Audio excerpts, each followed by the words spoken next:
আসসালামু আলাইকুম ওরহমতুল্লাহ। আজ তারিখ 16/5/2024 আর আপনারা দেখতেছেন আন্তর্জাতিক প্যাসেঞ্জার টার্মিনাল শার্শা যশোর। যে লোকগুলো দেখা যাচ্ছে এগুলো কিন্তু ঢাকা কলিকাতার সরাসরি বাস সার্ভিসের যাত্রী। আর যদি বলি তো আজ কিন্তু ভিড় অনেকটাই বেশি, যেহেতু আজকে বৃহস্পতিবার আর আগামীকাল শুক্রবার, তার মানে আজ থেকে কিন্তু কালকের আগামীকাল আরও ভিড় বেশি থাকবে। তো আজকের বেশ কিছু ইম্পর্টেন্ট আপডেট আছে, যে আপডেটগুলো আপনাদের শেয়ার করবো, আশা করি আপনাদের অনেকটা হেল্পফুল হবে। তো আজ যদি প্রথমে বলি যে আজকে ভিড় কেমন আছে, তো পুরো ভিডিও দেখলে বুঝতে পারবেন ভিড়টা কী পরিমাণে আছে। ওকে, বলতে পারেন যে যেহেতু আগামীকাল শুক্রবার অর্থাৎ 2 দিন 3 দিন একটু গ্যাপ থাকে, তো আজকে কিন্তু বেনাপোল বর্ডারে ভিড় অনেকটাই বেশি আছে। অনেকের যে বেশি প্রশ্ন যে ভাই আজকের টাকার মান কেমন আছে, তো বলে রাখবো আজকেরও কিন্তু 73 টাকা প্লাস নাও এখনও পর্যন্ত আছে। এটা আপ ডাউন হতে পারে, অর্থাৎ বাংলা 100 দিলে আপনি ইন্ডিয়ান 73 টাকা প্লাস পাবেন। এবং পাশাপাশি বলে রাখবো যে এই টাকার বিষয়টা অনেকেই আমাদের কাছে কমেন্ট করেন, কিন্তু আমরা অনেকবার আমাদের ভিডিওতে অনেকবার বলেছি যে প্রতিদিন টাকার রেটটা আমাদের ফেসবুক পেজের স্টোরিতে এবং আমাদের ইউটিউবেরও কমিউনিটি ট্যাবে কিন্তু আপলোড করে রাখি প্রতিদিনের আপডেটটা। আর ছোটো ছোটো আকারের রিলসও প্রতিদিন আপডেট করি। তা প্রথমত বলে রাখবো অনেকের যে জিনিসটা যে ভিড় কোন দিন বেশি থাকে কম থাকে। ভিড় সবথেকে বেশি বৃহস্পতিবার, শুক্রবার, শনিবার, এই 3 দিন ভিড় বেশি থাকে। এবং বলবো ভিড় কখন কম থাকে, কী বারে কম থাকে, তো কম থাকে সোমবার, রবিবার। আর ভিড় কম থাকে বিকাল টাইমে, অর্থাৎ 2টা-2:30টার পরে যদি বেনাপোল বর্ডার আসেন সেক্ষেত্রে কিন্তু ভিড় দেখা যাবে না। এবার অনেকের এসার যে বিষয় আছে যে ভাইয়া ইন্ডিয়াতে ভোট চলতেছে, বেনাপোল বর্ডার বন্ধ থাকবে কখন, কবে, কী বারে। তো প্রথমত বলবো যে এই বিষয়ে আমরা এর আগেও অনেকবার ভিডিও বানিয়েছি আলাদাভাবেই, যে বেনাপোল বর্ডার কিন্তু কোনো বিশেষ কোনো কাজের জন্য, বিশেষ কোনো দিনের জন্য কিন্তু বেনাপোল বর্ডার কখনো বন্ধ হয় না। আর বলবেন যে বেনাপোল বর্ডার ওপেনিং টাইম এবং ক্লোজিং টাইম, যেটা আমরা অনেকবার বলেছি, অনেকবার বলতেছি, কারণ একই জিনিস মানুষ কমেন্ট করতেছে, মেসেজ দিচ্ছে, কল দিচ্ছে, যে জিনিসটা অলরেডি আমরা ভিডিওতে কমেন্ট করে রাখছি। তো বলে রাখবো যে বর্তমানে কিন্তু বেনাপোল বর্ডারে এরকম কোনো কিছু নাই, নিউজ নাই যে বেনাপোল বর্ডার বন্ধ থাকবে। আর যদিও বা এরকম আপডেট হয় বেনাপোল বর্ডার বন্ধ থাকে, সেটা কিন্তু আমরা অবশ্যই আপনাদের আপডেট করে দেবো, যেহেতু আমরা এখানে থাকি। আর যে যাত্রীগুলো দেখছেন এটা ঢাকা কলিকাতা সরাসরি বাস সার্ভিসের যাত্রী।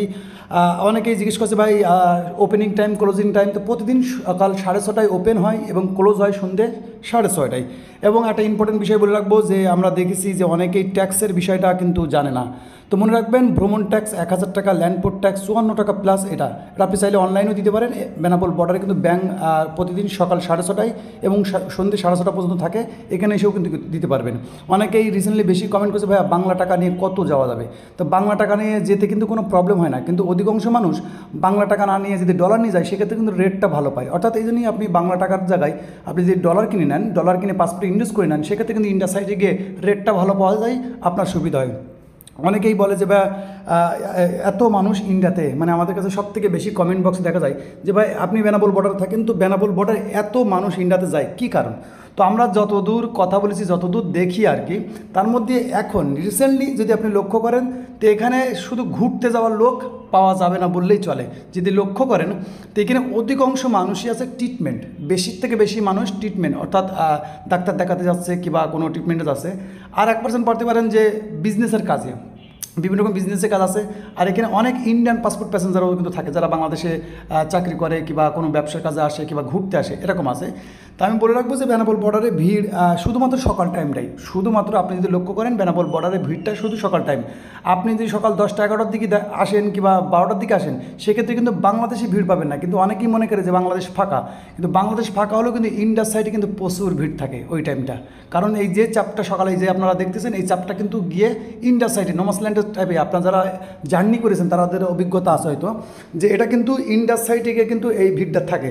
এই জন্য বলে রাখবো বেনাপোল বর্ডারের নতুন নতুন আপডেট পাওয়ার জন্য আমাদের ফেসবুক পেজটা ফলো দিয়ে রাখতে পারেন, ইউটিউব চ্যানেলটা সাবস্ক্রাইব করে রাখতে পারেন।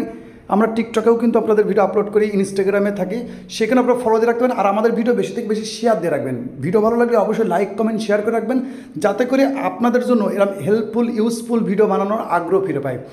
এবং একটা কথা বলে রাখবো যে আমরা কিন্তু প্রতিদিন আমাদের ফেসবুকের স্টোরিতে এবং ইউটিউবের কমিউনিটি ট্যাবে কিন্তু প্রতিদিন টাকার রেট কিংবা নতুন নতুন আপডেট, যেগুলো ইম্পর্টেন্ট আপডেট থাকে রিসেন্টলি, সেগুলো কিন্তু আমরা অলরেডি শেয়ার করে দিই।